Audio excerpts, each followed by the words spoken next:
আজকে তোমাদের সাথে শেয়ার করব আমাদের ইফতার ব্লগ। তো আজকে আমি ইফতারে কি কি আইটেম করেছি বা কী দিয়ে ইফতার করলাম সেটা নিয়ে থাকছে আজকের ব্লগ। তো আসসালামু আলাইকুম, হ্যালো এভরিওয়ান। আমি মিষ্টি চলে আসলাম হিজাব স্টাইল বাই মিষ্টি থেকে।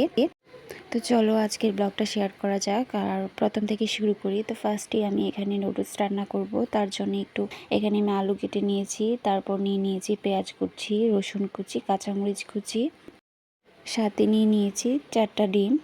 আমি আমাদের পরিমাণ মতো নিয়ে নিয়েছি এখানে নুডলস। আমরা প্রায় 3 থেকে 4 জন খাবো, তো 3টা নুডলস নিয়েছি। যেহেতু সবাই খাবে না, আমরা 3 জন খাবো নুডলস। সবাই পছন্দ করে না, তো আব্বু খায় না এবং আম্মু পছন্দ করে না, তাই আমরা 3 ভাই বোন খাবো। তো এখন আমি নুডলসটাকে সিদ্ধ করে নিব। তো পানিতে নুডলস দিয়ে দিয়েছি, তার সাথে হালকা একটু সয়াবিন তেল দিয়ে দিব, তাহলে নুডলসগুলো কিন্তু একটার সাথে আরেকটা লেগে যাবে না।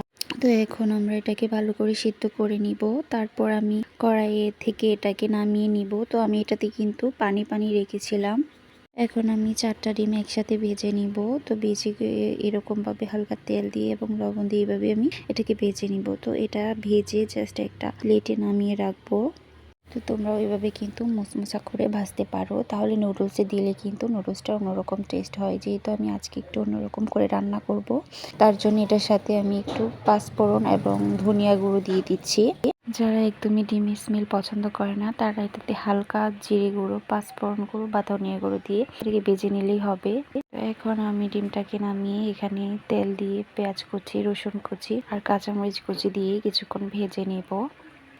এটা কিছুক্ষণ ভাজা হয়ে গেলে এটার মধ্যে আমি আলুগুলো দিয়ে দিব। তো আজকে আলুটাকে আমি একটু মোটা মোটা করে রেখেছি, যাতে নুডলসে দিলে আলুটা খেতে ভালো লাগে বা আলুটা কামড়ে পড়ে। তো এভাবে নুডলস রান্না করলে কিন্তু অনেক টেস্ট হয় এবং খেতেও ভালো লাগে। তো এখন আমি এখানে দিয়ে দিয়েছি নুডলস মশলা। তো এখন আমি এটাতে নুডলস মশলা দেওয়ার পর এখানে একটু জিরা গুঁড়ো, দেন একটু পাঁচফোড়নের গুঁড়ো দিতে পারো তোমাদের পছন্দ মতো। তো আমি এখানে জাস্ট নুডলস মশলাটা দিয়েছি আর একটু ধনিয়া গুঁড়ো দিয়ে, তারপর এখানে টমেটো কুচি দিয়ে দিয়েছি। তারপর এটাকে কিছুক্ষণ নাড়িয়ে নিব এবং বাকি যে মশলাটা ছিল নুডলসের সেটাও দিয়ে দিয়েছি। তো এখন কিছুক্ষণ ভেজে আমি এটাতে ডিমটাকে দিয়ে দিয়েছি, যে ডিমটা আমি নামিয়ে রেখেছিলাম। তো এখন এটাকে ভালো করে নাড়িয়ে এখানে আমি নুডলসটা দিয়ে দিব।